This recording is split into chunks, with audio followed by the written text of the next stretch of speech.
न मां कर्माणि लिम्पन्ति न मे कर्मफले स्पृहा इति मां योऽभिजानाति कर्मभिर्न सबध्यते। अर्थात मुझ पर किसी कर्म का न प्रभाव है न मैं कर्म फल की कामना करता हूँ। जो मेरे संबंध में इस सत्य को जानता है वह भी कर्मों के फल के पाश में नहीं बंधता।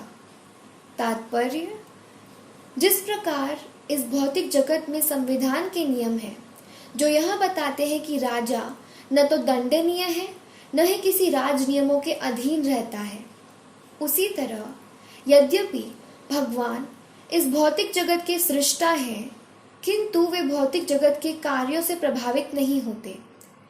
सृष्टि करने पर भी वे इससे पृथक रहते हैं, जबकि जीवात्माएं भौतिक क्रियाकलापों के सकाम कर्मफलों में बंधी रहती है, क्योंकि उनमें प्राकृतिक साधनों पर प्रभुत्व दिखाने की प्रवृत्ति रहती है। किसी संस्थान पर स्वामी कर्मचारियों के अच्छे बुरे कार्यों के लिए उत्तरदायी नहीं, कर्मचारी इसके लिए स्वयं उत्तरदायी होते हैं। जीवात्माएं अपने अपने इंद्रिय तृप्ति कार्यों में लगी रहती हैं, किंतु ये कार्य भगवान द्वारा निर्दिष्ट नहीं होते। इंद्रिय तृप्ति की उत्तरोत्तर उन्नति के लिए जीवात्माएं इस संसार के कर्म में प्रवृत्त हैं और मृत्यु के बाद स्वर्ग सुख की कामना करती हैं। स्वयं में पूर्ण होने के कारण भगवान को तथाकथित स्वर्ग सुख का कोई आकर्षण नहीं रहता। स्वर्ग के देवता उनके द्वारा नियुक्त सेवक हैं। स्वामी कभी भी कर्मचारियों का सा निम्न स्तरीय सुख नहीं रहता।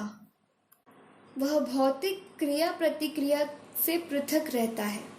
उदाहरणार्थ, पृथ्वी पर उगने वाली विभिन्न वनस्पतियों के उगने के लिए वर्षा उत्तरदायी नहीं है। यद्यपि वर्षा के बिना वनस्पति नहीं रह सकती। भौतिक सृष्टि के लिए भगवान ही परम कारण है। प्रकृति तो केवल निमित्त कारण है जिससे विराट जगत दृष्टिगोचर होता है। प्राणियों की अनेक जातियां होती हैं, यथा देवता, मनुष्य तथा निम्न पशु, और ये सब पूर्व शुभ अशुभ कर्मों के फल भोगने को बाध्य है। भगवान उन्हें ऐसे कर्म करने के लिए केवल समुचित सुविधाएं तथा प्रकृति के गुणों के नियम सुलभ कराते हैं, किंतु वे उनसे किसी भूत तथा वर्तमान कर्मों के लिए उत्तरदायी नहीं होते। भगवान किसी भी जीव के प्रति पक्षपात नहीं करते। जीवात्मा अपने कर्मों के लिए स्वयं उत्तरदायी है।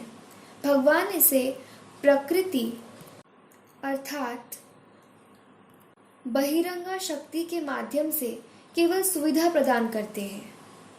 जो व्यक्ति भगवान के इस दिव्य स्वभाव से परिचित होता है वह कृष्ण भावनामृत में अनुभवी होता है, अतः उस पर कर्म के नियम लागू नहीं होते।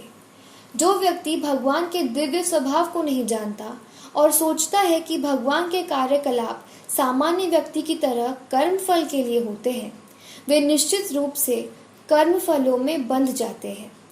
किंतु जो परम सत्य को जानता है वह कृष्ण भावनामृत में स्थिर मुक्त जीव है। जय श्री कृष्ण।